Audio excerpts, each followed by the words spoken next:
ಬರೋಬ್ಬರಿ 19 ವರ್ಷಗಳ ಸುದೀರ್ಘ ಹೋರಾಟದ ಬಳಿಕ ಬಡ್ಡಿ ಸಮೇತ ಆಟೋ ಡ್ರೈವರ್ಗೆ 25 ಲಕ್ಷ ಕೊಡುವಂತೆ ಸುಪ್ರೀಂ ಕೋರ್ಟ್ ಆದೇಶವನ್ನು ಹೊರಡಿಸಿದೆ.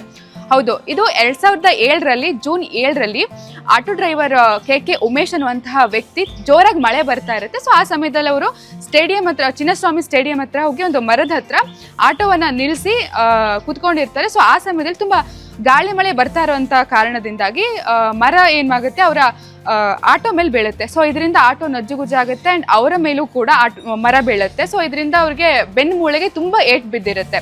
ಸೊ ಅದರಿಂದ ಅವರು ಪಾರ್ಶ್ವವಾಯುಗೆ ಒಳಗಾಗ್ತಾರೆ. ಸೊ ಅದಾದ ಬಳಿಕ ಏನ್ ಮಾಡ್ತಾರೆ ಅಂತಂದ್ರೆ, BBMP ಆಯುಕ್ತರ ಹೊಣೆಗಾರನಾಗಿ ಮಾಡಿ, ಅಂದ್ರೆ ಮೋಟಾರ್ ವೆಹಿಕಲ್ ಆಕ್ಟ್ ನ ಅಡಿಯಲ್ಲಿ ಅವರು 50 ಲಕ್ಷ ರೂಪಾಯಿಗೆ ಪರಿಹಾರವನ್ನ ಕೇಳ್ತಾರೆ. ಆದ್ರೆ ಹೈಕೋರ್ಟ್ ಅಲ್ಲಿ ಅರ್ಜಿ ವಿಳಂಬ ಆಗಿದ ಕಾರಣ ಹೈಕೋರ್ಟ್ ಏನ್ ಮಾಡುತ್ತೆ, ಅವರ ಅರ್ಜಿಯನ್ನು ವಜಾಗೊಳಿಸುತ್ತೆ. ಸೊ ಇದಾದ ಬಳಿಕ ಅವರು ಸುಪ್ರೀಂ ಕೋರ್ಟ್ ಮೊರೆ ಹೋಗ್ತಾರೆ.